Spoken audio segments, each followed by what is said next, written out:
बिस्मिल्लाहिर्रहमानिर्रहीम अल्लाहुम्मा सल्ली अला मुहम्मद व अला आले मोहम्मद। मेरे दोस्तों साथियों, एक ख़ास उन्वान जिसका थंबनेल पर भी आपको उसका जायज़ा ले लिया होगा आपने, वो है उन्वान क़ज़ाए उम्री, यानी जो फ़ौत शुदा या क़ज़ा नमाज़ें हो जाती हैं उनके मुताल्लिक़ कुछ अहम गुफ्तगू करनी है। ख़ास तौर से नौजवानों से मैं मुखातिब हूँ। देखें, ये जो मसला है क़ज़ाए उम्री का और जो क़ज़ा नमाज़ें रह जाती हैं उसके मुताल्लिक़, वो आपके सामने पेश करना ज़रूरी है। नौजवानों के अंदर जो नौजवान अब जिनकी उम्र 30 साल या 35 साल या 25 साल जिनकी उम्र है, उन्होंने आज तक कभी नमाज नहीं पढ़ी, लेकिन किसी दीनी मजलिस में बैठने की वजह से, दीनी माहौल में बैठने की वजह से वो अब नमाज़ पढ़ना शुरू करना चाहते हैं, तो उनके सामने ये मसला आके खड़ा हो जाता है कि जो हमारी पिछली नमाज़ें हैं जो हमने आज तक नहीं पढ़ी, तकरीबन 15 साल, 20 साल, 25 साल जो भी नमाज़ें हमारी रह गई, उनका हम क्या करें। यही हाल हमारे बुज़ुर्गों का भी है, यानी जो बुज़ुर्ग 50 साल के हो गए और उन्हें अब नमाज का होश आया है। बहरहाल अल्लाह ताला जब तौफ़ीक़ दे दे तो होश जो आया है उसका, तो उसके मुताल्लिक़ अब उनकी 40 साल या 50 साल की नमाज़ें जो भी क़ज़ा रह गई हैं, बालिग़ होने के बाद से जो भी नमाज़ें रह गई हैं फ़र्ज़, उनके मुताल्लिक़ जो है कशमकश का माहौल रहता है। और इस वजह से नौजवान जो है उनको ये दिमाग में ये बात डाली जाती है कि आपने पिछली सारी नमाज़ें की जो है क़ज़ा करनी है, यानी जो आपकी नमाज़ें फ़ौत हो चुकी हैं उनको दोबारा आपको पढ़ना है। तो उसकी वजह से जो है, एक तो उनको पढ़ना नहीं आती, दूसरा एक बड़ा मसला आता है पेचीदा कि आप गिन कर रखो, साल की काउंटिंग करो और उसको मल्टीप्लाई कर लो और सारी चीज़ें। तो इससे क्या नौजवान घबरा जाते हैं और वो सोचते हैं कि इतना बड़ी जो है मेहनत और मशक्क़त को क्या करने की ज़रूरत, इससे बढ़िया नहीं पढ़ रहे थे तब, अब भी नहीं पढ़ते। तो बहुत से लोग नमाज़ें पढ़ते ही नहीं हैं। मेरी कुछ ख़ास लोगों से गुफ्तगू भी हुई, वो इस ताल्लुक़ से जो है कशमकश में रहते हैं और तज़ब्ज़ुब में रहते हैं। इसी ताल्लुक़ से आपके सामने रखना क़ज़ा उम्री के कुछ फ़र्ज़ी तरीक़े हैं, वो तो आपके सामने मैं रख देता हूँ। क़ज़ा उम्री यानी नमाज़ क़ज़ा करने के, एक तो ये है कि भाई सबसे बड़ा मसला, तो जब इतना बड़ा बात बयान करी जाती है कि आप जब क़ज़ा करोगे तो इस तरह से करो कि आपके 25 साल की या 15 साल की या 20 साल की नमाज़ों को काउंट करो, उसको फिर आप फ़र्ज़ नमाज़ें जो है दिन भर की 17 रकात और वितर के 3 वितर भी मिला लो तो 20 हो जाती हैं। तो आप ऐसा करो कि आप हर रोज़ जो है ना उनकी अदायगी कैसे न कैसे किसी न किसी शक्ल में आप करो, गिन के रखो, रजिस्टर बनाओ। तो बहरहाल इस मसरूफ़ियत के दौर के अंदर लोग जो है, जो अब नमाज़ें जो पढ़ना चाहते हैं वो भी नहीं पढ़ते, और इस वजह से ये होता ये है कि वो उनकी नमाज जो है, जो अब वो पढ़ सकते हैं वो भी नहीं पढ़ पाते। तो अब कुछ फ़र्ज़ी तरीक़े ये हैं कि आप उनको ये बयान करा जाता है कि ऐसा करो, आपकी क़ज़ा उम्री पूरी हो जाएगी। रमज़ान के आखिरी जुमे यानी अलविदा जुमे के दिन आप जो है 20 रकात यानी 17 तो फ़र्ज़ और 3 वितर उसके आप पढ़ लो, तो आपकी इक्विवेलेंट हो जाएंगी जितनी भी आपकी साल की नमाज़ें छूटी हैं, 15 साल 20 साल। तो ये एक फ़र्ज़ी तरीका है, ये भी कोई सही बात नहीं, जायज़ नहीं है। दूसरा मामला ये आता है कि जैसे कोई किसी के दिमाग में ये बात भी डाल दी जाती है कि खाना काबा में जो है नमाज़ पढ़ने का सवाब जो है 1 लाख नमाज़ पढ़ने का सवाब है मस्जिदुल हराम के अंदर। इसी तरह मस्जिद नबी में जो है 1000 नमाज़ों का है सही हदीस के मुताबिक, और मस्जिद अक्सा के अंदर जो है 500 नमाज़ें का। तो कुछ लोग कहते हैं कि आप उम्रा करने जाओगे तो नमाज वहाँ पढ़ लेना, तो आपके सवाब इतना मिल जाएगा 1 लाख नमाज़ों का, तो सवाब मिलेगा, नमाज़ों की गिनती वही रहेगी। ये भी एक फ़र्ज़ी तरीका बयान करा जाता है। नमाज का सवाब अपनी जगह है, मस्जिद हराम के अंदर जो है 1 लाख नमाज का सवाब मिलेगा, एक नमाज का, लेकिन सवाब मिलेगा, वो नमाजों की गिनती उतनी ही रहेगी। तो ये भी एक फ़र्ज़ी तरीका बताया जाता है। इसी तरह से ये बताया जाता है कि कोई फ़ौत शुदा आपका रिश्तेदार हो, माँ या बाप, और उन्होंने कभी नमाज नहीं पढ़ी, तो किसी मौलवी को, किसी आलिम को आप जो है पैसे दें और उनसे पैसे दे के नमाज़ पढ़वा लें। तो ये भी जो है एक फ़र्ज़ी तरीका है, इसको भी जो है इस्लाम में इसकी कोई जगह नहीं, ना कोई बुनियाद है इसकी। इसी तरह से आप देखें जो है अब बात समझ में आती है ये वाली करने की कि करा क्या जाए। असल में बात ये है ना, असल में जो मसला सामने आना चाहिए कि वाकई हम करें क्या। तो बात ये कि 2 राय पाई जाती हैं, 2 राय हैं इसके अंदर। एक राय तो है इमाम शाफ़ई अलैहिर्रहमा की, कि जिसके ऊपर फ़र्ज़ नमाज़ें की फ़ौत हो चुकी हैं और उनकी क़ज़ा उनके ऊपर है, तो उनके लिए तो हराम है कि अगर वो सुन्नतें पढ़ें, यानी सुन्नतों की जगह वो फ़र्ज़ पढ़े।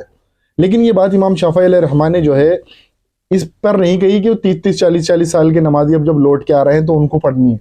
वो ये कि जैसे इंसान की छूट जाती है, एक नमाज़ी आदमी की बीमारी हज़ारी में, सफ़र हज़र में, या और दीगर कोई मसरूफ़ियात के अंदर किसी की नमाज़ छूट जाती है, तो वो ये ना सोचे वो छूट गई तो छूट गई, बल्कि वो ये सोचे कि मुझे उसको पूरी करनी है। तो सुन्नतों को छोड़ के भले ही फ़र्ज़ की अदायगी कर ले। ये बात उन्होंने इसलिए कही, ये नहीं कि मैं 15 साल की अब नमाज़ें अब के दौर में पढ़ने लग जाऊँ। दूसरी बात ये है, दूसरा इमाम शाफ़ई की तो ये हो गई दूसरी राय जो है वो इमाम इब्न तैमिया और इमाम इब्न हज़म अलैहिर्रहमा की इनकी मिलती है। वो ये कहते हैं कि जो पिछली नमाजें रह गई उनके लिए अल्लाह से सच्ची पक्की तौबा करे। जो 15-20 साल, 30 साल, 50 साल, 5 साल जो भी नमाजें रह गई हैं, अब उनके अल्लाह से तौबा करे और दोबारा से अब जो है स्टार्ट करें, कलमा कलमा पढ़े, अल्लाह से जो है रुजू करे और अल्लाह से जो है सच्ची तौबा करे। या अय्युहल्लज़ीना आमनू तूबू इलल्लाहि तौबतन नसूहा, कि ईमान वालों तौबा करो, सच्ची पक्की तौबा करो। सच्ची पक्की तौबा करी जाए और उसके बाद नमाज को जो है स्टार्ट कर दिया जाए। एक कज़ाए उम्री जो है ना, हदीस के मुताबिक ऑटोमेटिकली आपकी और मेरी हो जाती है। मिसाल के तौर पर कुछ लोगों को अब याद ही नहीं है कि मैंने कितनी नमाजें छोड़ी हैं, कितने हज़ार नमाजें में उस पर पेंडिंग है, कुछ मालूम नहीं है।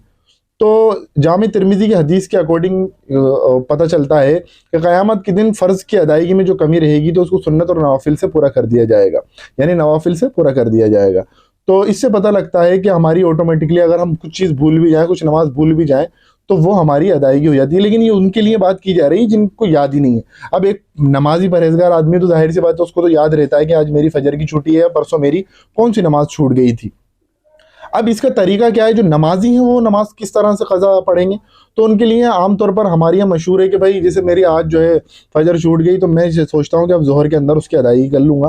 तो किसी की मसरूफियात है तो बात अलग है, वरना हदीस के मुताबिक तो यह आता है कि जब इंसान नमाज को भूल जाए या वो सो जाए, तो जब वो जागे या जब उसको याद आए तो फ़ौरन उसकी अदायगी कर ले, नमाज का वक्त उसके लिए वही है। तो यानी ये एक आपको जो है बेनिफिट और हमें बेनिफिट मिलता है कि वो नमाज आपकी कज़ा के अंदर शुमार नहीं करी जाएगी हदीस के अकॉर्डिंग, वो आपका नमाज का वही वक्त आपका हो जाएगा। तो उसको खामखा जो है डिले करके ज़ोहर या असर तक ना लेके जाए, बल्कि फजर की नमाज में अगर जैसे लेट आँख खुली 8 बजे 9 बजे तो इंसान उसी वक्त उस नमाज की अदायगी कर ले।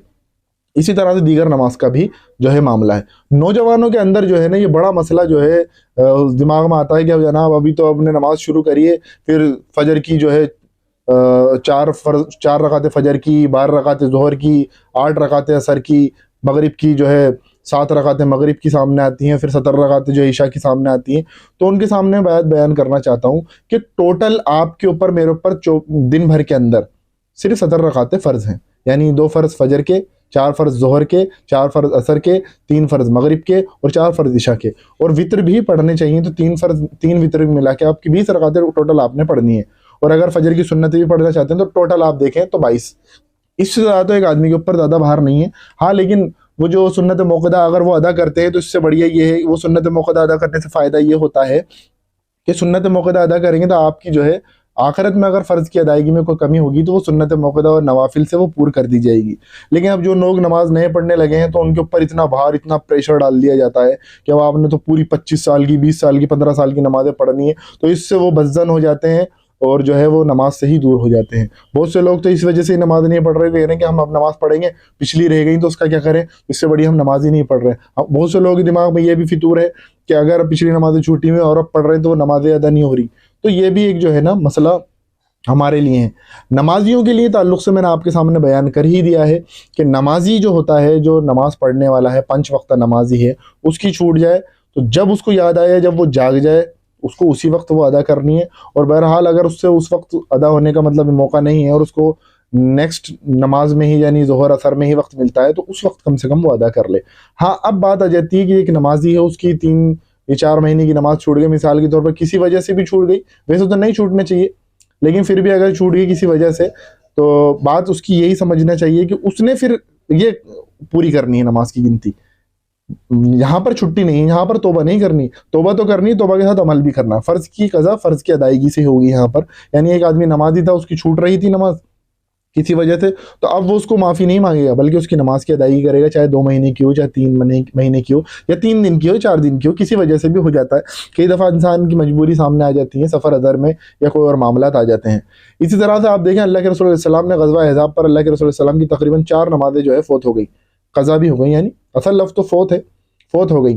तो ये नमाज़ें क़ज़ा हुई थी, इनको अल्लाह के रसूल सल्लल्लाहु अलैहि वसल्लम ने बाकायदा तकबीर पढ़ के चारों नमाज़ों की इकामत कह के चारों नमाज़ें पढ़वाई जमात।